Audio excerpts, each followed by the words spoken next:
So NASCAR season is back, and I'm sure many of you guys are planning to attend races this season. Whether you're planning to explore Bristol, Darlington, Chicago, or your home track, I think all of us can agree that navigating race day can be stressful. Fortunately, there's a product that can help make your race weekends and road trips more convenient. Carpuride specializes in high-quality CarPlay for both cars and motorcycles. The people at Carpuride supplied me with its 903 product specifically designed for cars. The 903 comes with two different mounting brackets: the mounted sticker bracket and, my personal favorite, the suction mount bracket. The product also has a cutting-edge 9.3-inch touchscreen. This means that while you're on the road, you have a lot of technology within arm's reach. Whether you have an Apple or Android device, you can actually connect your smartphone to the Carpuride 903. However, if you're one of those guys that has a BlackBerry, the Carpuride 903 has built-in navigation and voice controls. When I was using this product, I was blown away with how convenient it was to look up and get directions to my destination. Plus, this product features two high-definition cameras. There is one built-in 350-degree rotating camera and a rear-end clip. This is the perfect product whether you're vlogging your NASCAR experience or you're trying to monitor all of the action around you as you're trying to leave the racetrack. So look, I understand that race traffic can be stressful and you can often be stuck in the same lane for hours on end. With the 903's built-in speaker, you can listen to your favorite NASCAR podcast. By connecting your smartphone, you can actually watch digital gashouse videos while you're stuck in traffic. With its wide array of features, the Carpuride 903 is the perfect product for NASCAR fans. If you're interested in purchasing the 903, be sure to click the affiliate link in the description below. Plus, if you use the coupon code GASHOUSE, you can get 30% off of your order. I'd like to give a special thanks to Carpuride for sponsoring Digital Gashouse, and now, on to today's video. Look, it's easy to see why Joe Gibbs Racing is one of the top teams in all of NASCAR. They've won 5 Cup championships, multiple Daytona 500s, and have had many elite seasons since 2019. This is an organization that you usually look at from top to bottom and say, yes, this is a championship contender. Although, I must say that Joe Gibbs Racing 2025 seems to be an abnormality. When I look at this organization, this kind of reminds me of Joe Gibbs Racing 2005. It seems to be an organization where you look at each individual team and all of them are on different levels. For example, you look at 2005, you had Tony Stewart competing at an elite level. You also had Bobby Labonte, who was starting to hit his decline as a driver. Then you had the 11 team, which was just a mess, starting with Jason Leffler and ending with a bit of positives in Denny Hamlin. I see many parallels to the 2025 team, and I am going to analyze why looking at all 4 of the JGR teams. First, there's the number 20 team, which is easily the most well-rounded team at JGR. They have the driver in Christopher Bell. This is a driver with impeccable talent that consistently evolves his racecraft every single year. Christopher Bell is the brawn of the number 20 team, whereas Adam Stevens is the brains. In my opinion, Adam Stevens is a top-tier crew chief alongside Paul Wolfe and Cliff Daniels. Stevens is one of the most accomplished crew chiefs in the NASCAR Cup Series. He's won multiple Crown Jewel victories, multiple Cup championships, and he's performed with 2 drivers in Kyle Busch and now Christopher Bell. It's honestly been intriguing to see just how much this 20 team has evolved into becoming championship contenders. They are honestly at Kyle Busch 2015-2019 levels of elite, and they've taken that next step based on what they've done early in 2025. Wins at a super speedway, road course, and a flat intermediate shows how versatile this number 20 team is. Right now, this is the number 20 team in the JGR shop on Monday, and for good reason.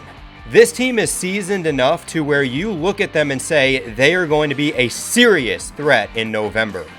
This is where things get interesting, because when I look at the other 3 Joe Gibbs Racing teams, I don't consider them championship contenders. Let's talk about the 11 team, because to me, this group at JGR is like that iconic band that breaks up. Sure, they've still got their lead singer. Denny Hamlin, even in his mid-40s, is still a formidable driver. I mean, you just put him on a track like Darlington, Bristol, Kansas, or Richmond, and he'll dazzle the crowd with his excellence. The problem with the 11 team is all of the other things that are going on with this program. Last season, they lost Sam McCauley. He was the 11 team's engineer since 2016, and even won the 2022 Coca-Cola 600 as Hamlin's crew chief. Because of that success at crew chief, he actually decided to switch careers. Now he's the crew chief for the JGR number 20 car in the Xfinity series, which I must say, if he can somehow morph Brandon f***ing Jones into a contender, I'd say he's got a bright future as a JGR Cup crew chief. Meanwhile, this season, Chris Gabehart got promoted to the team's competition director. To fill the vacancy, JGR decided to match him up with Chris Gale, who they felt would best adapt to the 11 way of doing things. Basically, the number 11 team lost their elite band director, and it shows. As shown in last Sunday's Pennzoil 400, Gale is no Gabehart. Strategy, which for the longest time was the 11 team's bread and butter, is now their kryptonite under Gale. Plus, the speed with the 11 team has also been inconsistent. This is the reason why I don't consider Denny Hamlin and the number 11 team to be championship contenders. They've lost so many important people over the last 2 years, and now we're starting to see some of the cracks. I'm going to be honest, the championship window of the number 11 team has slammed shut. At this point, they're just trying to mitigate the decline and keep Denny Hamlin competitive until he retires in another 2 to 3 years. Now let's talk about the number 19 team, which has been one of the strongest for JGR ever since 2019. Although, in recent years, the Bass Pro Shops number 19 team hit a slump by going winless in 2 of the last 3 years. The consensus was that Martin Truex Jr.'s lack of interest was holding the team back. What the number 19 team needed was a hungry, young driver like Chase Briscoe. He and James Small set out to prove the haters wrong by putting the number 19 car on the pole for the Daytona 500. Turns out it was so fast because Small decided to manipulate the spoiler. This resulted in the 19 team getting a level 2 penalty after week 1 of the season. What are you f***ing stupid? Which, apparently, the spoiler was the byproduct of a fluky template from NASCAR. Rest in peace to my James Small video/rant that would have fed families with how generational it was. Okay, penalty rescinded, back to square one. Even then, in the early going, I look at this number 19 team and I see inconsistencies. We've seen it at Phoenix and Las Vegas. They were sloppy and this costed them some decent finishes. Right now, I would say that the number 19 has the pieces of the puzzle to be championship contenders, except arguably James Small. I just think they're maybe 2 to 3 years away from actually putting the puzzle together. Like, I still see Briscoe winning a race and making the playoffs, but do I see them seriously making a push for the championship this year? No. Then there's the nepo baby of the team. Ty Gibbs was once a driver that adapted incredibly to new forms of motorsports, tearing up the ARCA circuit, winning his first Xfinity race in his first start, plus he shushed out those haters to win the 2022 Xfinity Championship. Believe it or not, but that same driver is still searching for his first Cup win as he nears 100 starts as a driver. Over the last 2 years with Chris Gale, Ty Gibbs has done alright.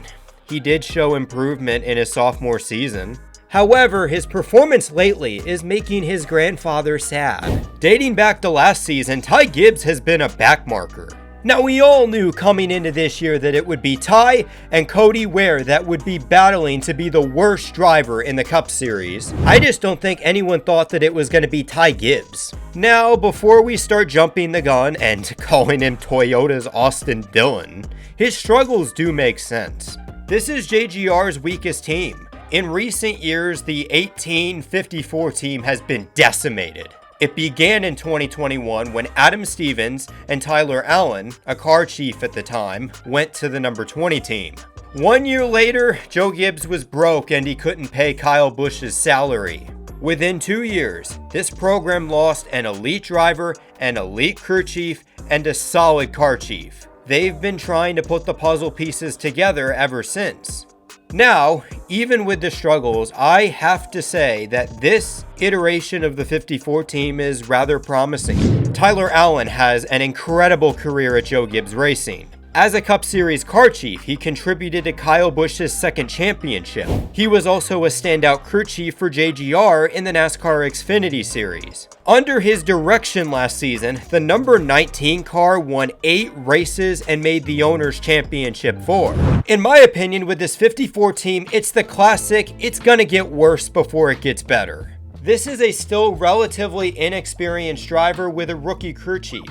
It's just going to take longer to adapt, and let's not pretend like this is an abnormality in the NASCAR Cup Series. There is plenty of time for not only Ty Gibbs and the 54 team to turn things around, but also the organization. This needs to be reinforced, but there's a lot of changing pieces at Joe Gibbs Racing after they went winless in the second half of the 2024 season. Chris Gabehart is the new competition director, and like with Joe Gibbs Racing's 4 teams, the results have been mixed. The 20 team has had race-winning pace in every race besides Daytona. The 11 and 19 have been Jekyll Hyde. Some races they've been in the top 5, but in other races they've been noticeably off. Meanwhile, IDK if the 54 team has even sniffed the top 20 this year. The way I see things with Joe Gibbs Racing is that they are clearly in a transition phase. Martin Truex Jr. retired, Denny Hamlin is in the late stages of his career with his 11 team being dismantled. They have a young driver in Christopher Bell and a veteran crew chief in Adam Stevens starting to carry the torch. They moved their best crew chief, Chris Gabehart, into a new role. They are still trying to rebuild the JGR 1854 team from scratch. Plus, they have promising newcomers like Briscoe, Ty Gibbs, and Tyler Allen. JGR right now is unestablished potential. Sound familiar? Right now, I would argue that Joe Gibbs Racing is going through what Hendrick Motorsports went through in 2017 to 2020. At that time, Hendrick Motorsports was transitioning away from its core. Dale Jr. and Casey Kane retired. Jimmy Johnson was in the late stages of his career with his 48 team being dismantled. They had a young driver in Chase Elliott and a veteran crew chief in Alan Gustafson starting to carry the torch. They moved their best crew chief, Chad Knaus, into a new role. They had to rebuild the HMS number 5 24 team from scratch. Plus, they had promising newcomers like Bowman, Byron, Daniels, and Rudy Fugle in 2021. Although there is one difference between Joe Gibbs now and Hendrick 2017 to 2020.